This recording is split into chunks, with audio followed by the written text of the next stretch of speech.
I used to pay $1.35 a gallon for kerosene years ago when we had a 5-gallon can, and I basically used it in a kerosene heater so that I would know how to use it in a kerosene heater, and it kind of took the chill off of our duplex that we were living in at the time.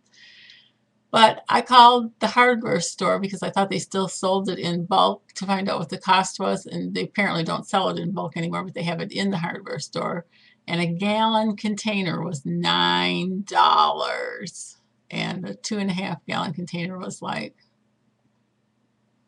thinking it was a lot, 24.95, or I don't know what it was. I have to look at my paper. I got it written down someplace. But I've been thinking about that because my kerosene that I have stored, which I bought in 2.5-gallon containers, and I have my 5-gallon container is full, but it got old and it doesn't smell good when you burn it. So I need to get some kerosene treatment, but I also wanted to have some fresh kerosene because it smells so bad you really can't burn it. So I'm keeping the old kerosene in case I ever need it for outdoor cooking. I think I know how to use it. I think I can figure out how to use it and make kerosene wick and maybe make an oven. And I've got some ideas about you could definitely use it to warm food if you needed to. But I started thinking about if that's the only way I can get it, and I thought about the price of gas now, and it's no wonder that kerosene is high.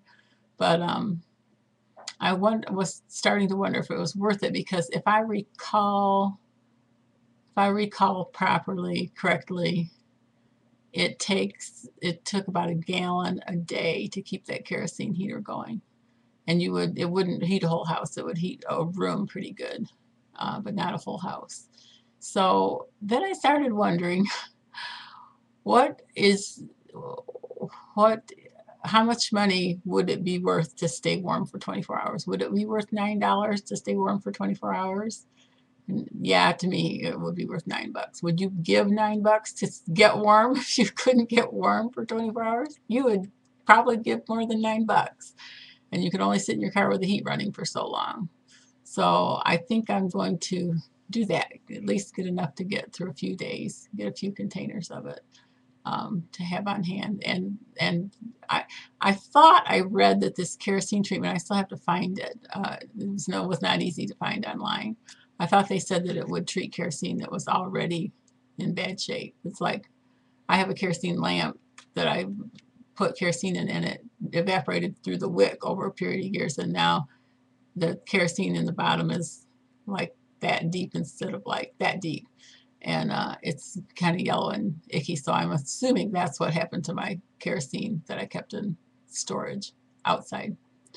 So just think about what you're going to do for backup heating, and backup cooking is another story. We'll talk about that later. But think about what you can do to stay comfortable in extremely dire circumstances.